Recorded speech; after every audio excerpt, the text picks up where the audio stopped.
What's up everybody, Hermes here, back with another video. This is the second video I'm uploading to the channel. Hope you guys enjoy it. We're gonna be playing some more Clash Royale with a new deck that you guys haven't seen yet. This is my usual deck I used to play. I got my Musketeer, I got enough Musketeer cards to upgrade her, but I ended up buying the Magic Wizard, the Magic Archer, and I no longer have enough to upgrade her, so I'm gonna have to wait on that. But we're gonna be playing some more ladder. Let's see. I was checking right here what I wanted to request. Since I already have Musketeers, the next card would be the Giant. Since I'm trying to max out this deck, this is my usual good deck, and let's see. We're gonna be using the first deck slot. These are all the other decks I use, but here we're gonna be using the first one so you guys can enjoy, and so to vary it a little bit so it's not always the same. Also, this is a voiceover video, so if some things may seem off, I'm still getting used to it. I decided to make a voiceover since I could just record whenever and then just add the voiceover whenever I have time. So here we're gonna start off with the Goblin Hut, and he's gonna drop his hog. We're gonna stop it with an Electro Whiz, and his hog isn't even gonna get a second hit on our hut. He drops. We're gonna be defending his. Damn, I can't think right now. Let's see. As you can see here, we're gonna I don't think our minion is gonna get anywhere, but we're gonna drop our golem and our graveyard, because this is the main push of this deck, using the golem and the ice golem and the graveyard. Right here we can see the goblins dropping in a few hits. We're gonna try and defend this side with the guards, which they actually end up doing an alright job of. We're gonna defend the executioner with our ice golem, cause yeah, I don't want to take too much hits considering that we just made that huge elixir push. It wasn't a lot of elixir, but it was too much commitment in my opinion. We're gonna drop another goblin hut. Let's see, there we go. And we're just gonna try and cycle to see what he does right here. We're gonna wait to see what he ends up dropping. There he goes. We're gonna drop in this guy, the Electro Wizard. This time his hog does get 2 hits. However, I think we still managed to stop it pretty well. We're gonna be using our guards, I believe, as a push method, just to cycle right here. And we're gonna drop another graveyard with our ice golem and drop another goblin hut in the center towards the other side now, since I'm pretty sure that tower was gonna go down. I decided to drop it on the other side so that the goblins could support my push. Now here we're gonna once again stop his hog with our Electro Wizard and stop everything else like this. Use the golem to defend. Right here we have a pretty solid defense, I would say. Our cards are pretty fast cycle. He already knows that he lost, considering we have a tower and he hasn't gotten one yet, and there's only so much time left in the game. This is gonna resume the first match. I think we did pretty well. We managed to cycle our cards well and wait until he attacked to know what card to drop. You know, sometimes it's good to wait on your elixir and not just drop it. Also, here's another reason why I'm doing a voiceover, is because it was already 11:44 p.m. when I finally got the chance to record. So I didn't want to be making too much noise, because I still live at home and I didn't want to wake up anyone, you know. So here we go. Now this match was a bit more tough. Like, he immediately dropped his bandit and made some heavy damage on my goblin hut, which I had just dropped. Right here, I overcommitted on the defense, and I dropped the poison on the witch, which I believe it did kill her. However, we were left with almost no elixir, which could have left us defenseless in that position. Right here, we're just gonna wait and see what he drops. Now, this is probably one of the harder matchups I had in this video, just because how he managed to cycle his cards well. Here we're gonna try and drop the minion to defend against this giant skeleton. His deck is pretty solid. I think we just managed to get through. I'm gonna drop the log to push both of the P.E.K.K.A. and the Electro Wizard back. However, the P.E.K.K.A. managed to get away from the log. He's doing a lot of pushing with the bandit, so just forcing us to defend more, even though we may not have as much elixir. We're gonna drop in another goblin hut towards the... I forgot what side I placed it. I'm just going as I'm watching the video. Let's see, towards the left side. Try and chip some damage on that tower. We're gonna get a mega minion and drop it in the back. And here we're gonna try and do some damage on the witch. I think we might have dropped it a bit too soon, which is also why I end up having to drop the log. Just to hold back the witch in there a bit longer. Right here we're just managing to defend through his giant skeleton and not his push.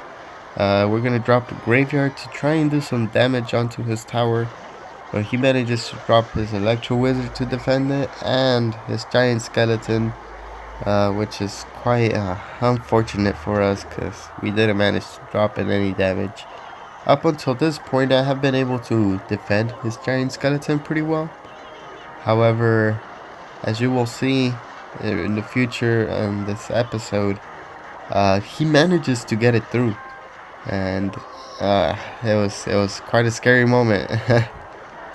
Here we're gonna drop the Electro Wizard on the witch to try and defend it. Oh, he already cycled back to another witch, which is pretty damn bad for us. We're gonna drop another poison to take out his Electro Wizard. Any skeletons that end up going for our graveyard. I believe right here is where he manages to get the giant skeleton in, which is quite tough for me. He drops the giant skeleton. He has a witch behind it, and he even has the bandit behind. No, it doesn't seem like it was on this one. Well, we shall see when it manages. Right here, we're just trying to cycle him because I realized we were running out of time. Just try and poison, log cycle, and hopefully get a win like that. I think we started doing it a bit too late, however, considering that we ran out of time. So here we're gonna drop another poison. I thought maybe we could cycle it, maybe end up taking the tower, but that was just wishful thinking. Either way, we didn't lose our win, which was unfortunate and fortunate as well, because I believe I could have won that battle, but I didn't quite get there. So it was the win. So here we're gonna enter another match with the Graveyard Ice Golem Goblin Hut deck. See how well we do. I believe this guy is another tough guy to beat. Here we go. By the way, today is an extra long video, as you might have noticed. This is gonna be a 16-minute video because I end up playing a fourth match. Here we're gonna drop the Ice Golem to try and defend his wizard, but he still targets our what's it called? Our guards, which is quite it sucked quite a bit. Here I wasn't actually planning to predict his miner. I was just planning to stop his minion, mega minion. So that was just fortunate, I guess, so to say. So here we're just trying to stack up on the goblins, because I realized on the last match it went pretty what's it called? I feel like if I had more goblins in the match, I could have maybe gotten more damage in, defended everything better. But here we're forced to use our graveyard for defense. We're gonna drop a poison as well. I was trying to get that wizard damage through the poison, however I missed it. We're gonna drop our guards in the back and try and again. We tried to protect the guards with the ice golem. It didn't quite go as planned. And here his miner is gonna manage to drop in a few hits. We're just gonna let it be because we're trying to have the elixir advantage at this point.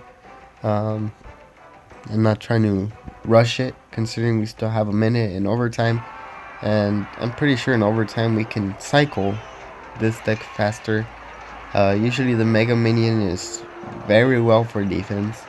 Also the Electro Wizard, they're just support troops. What I like to do is whenever someone drops a heavy card, on one side of the match, I try and stack up to defend, and then use the leftover troops to make a big counter push, and that usually tends to work out for me. Even if if I don't end up with any troops in the end, I still manage to defend it, which isn't bad either.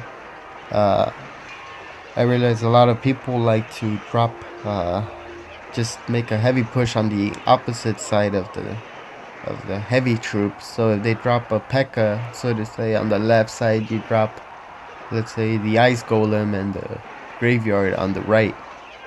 Here he caught me quite off guard with the mini P.E.K.K.A. I wasn't expecting him to drop it on the other side, which he manages to drop in a bunch of hits right there.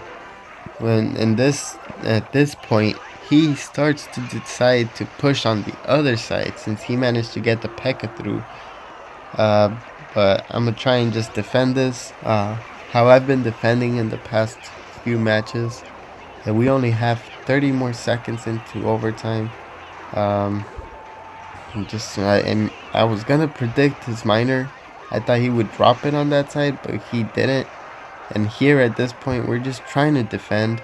We're gonna drop the ice golem. He tried to do the same thing he did on the right, and it didn't quite work for him because I didn't expect it, but at least I knew not to drop the ice golem on the wrong side. Considering the stakes, I was just trying to run out the time and get a tie. I'd rather not lose. Luckily, he didn't take it in a bad way. He laughed at it. It was a good game. We're gonna play one more match, considering we got 2 draws and 1 win. We're gonna use our good deck here, our main deck, so to say. I've been using this deck for the longest time, which is why whenever I'm doing bad, I come back to this deck and I know I'm gonna do good. I just know how the cards work. I know when to use them, and it works overall well for me. Just because I've gotten so used to the card's abilities and what I can get away with on the cards that I have. Right here, he's gonna give us some great value with the double furnaces. We're gonna drop the fireball, as you just saw. Right here, we're gonna try and support the ice golem with the executioner, get in a few hits on those elites. Sorry about that. We're gonna have to drop the musketeer because the elites are super strong. They're just an overpowered card. I personally don't use them just because I know how overpowered they are. Some players do. If you use them, go ahead and use them. That's mostly the main reason why I have the tombstone in my deck, because of the elites. It's a good defense against the elites. Right here, I'm forced to drop a sap because his witch made it to my tower with quite a bit of health, and I didn't want her to get too much value. Right here, we're gonna wait until the fire spirits get to the tower so I can drop my tombstone for the fire spirits. we're once again forced to drop another card, which is the Executioner, just to take out those goblins. Fire Spirit managed to get a hit on our Executioner, which later on managed to make damage to our Tombstone. Right here, I think we're quite lucky considering our Executioner managed to take out the most of the elites. We're gonna be forced to Fireball because we really have no other better defense for that at that time. I think the Musketeer is a pretty good defense too for the Ice Spirits. However, I'd rather use her as a different kind of as a pushing troop rather than a defensive. Right here, once again, we are forced to drop more troops. He drops his elites. I end up using a lot of elixir just defending elites most of the time. Just because of how strong his elites are. Right here, I find a chance to push. I drop in my giant, my graveyard, and he drops his goblin gang, which I just sap, get rid of it. I fireball, do some massive damage here. I believe we end up taking the tower here. He freezes, which is he was just trying to stop it from getting more damage, but we managed to take the tower. Here we're just gonna give him a good luck, good game, thumbs up. I think that was one of my better gameplays. You guys let me know any tips how I could play better. I personally believe I'm doing alright, but I can always do better. Thank you all for watching. Let me know what you guys thought of the voiceover. This was the saddest thing because a legendary chest came up but I didn't have anything. Either way, thank you all for watching. Like if you like, subscribe. I'll see you all on the next time.